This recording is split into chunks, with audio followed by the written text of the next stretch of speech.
10-mile road widening, updates on the new roundabout, and wrapping up work on neighborhood roads. All this and more on this episode of Construction Update.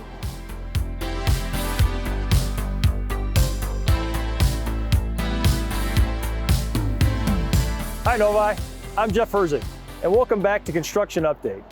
It's late in the season, but we still have plenty of road construction projects going on. Let's go take a look.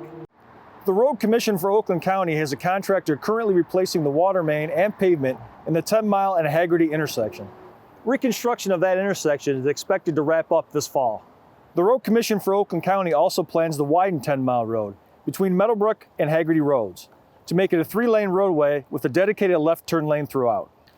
As part of the project, we will also complete sidewalk segments on both sides of the road, upgrade traffic signals throughout the area, and replace 2 concrete culverts under the roadway. This work is expected to take place in the spring of 2023. Work on the construction of a new roundabout at Taft and 9 Mile Road is progressing nicely. All of the new concrete curb and gutter were placed on the east half of the intersection. The paving of the first and second lifts of asphalt on the east half of the intersection has also begun. Once the asphalt on the east side is cured, the contractor will flip construction to the west side of the intersection. During each phase, northbound only traffic will be maintained on Taft Road no matter which side of the roadway or roundabout is being worked on. The roundabout is expected to be completed this fall.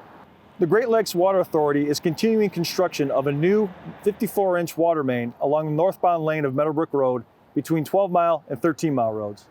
This area of Meadowbrook Road and Burroughs Avenue will be closed until spring 2023.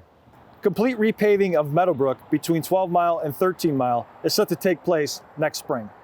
South of 12 Mile, the contractor started installing the main pipe along the east side of Meadowbrook Road between I-96 and 12 Mile Road. Please follow the posted detour route as only northbound traffic is allowed through the work zone. We still have some projects going on in the Neighborhood Roads program. We had a contractor recently place a new layer of asphalt on all the streets in Lockmore Village. Hoorah! Christina Lane is now completely paved and reopened to normal traffic operations. Over the coming weeks, the contractor will address irrigation and restoration activities. Galway Drive at Novi Road is now complete as well. Although Park Place Drive and Roberts Road were completed several weeks ago, the contractor will have to go back and address some cracking in the pavement. As always, you can visit cityofnovi.org to get the latest up-to-date information on any local road construction project. Thanks for watching, Novi. Here's the better roads ahead. See you next time.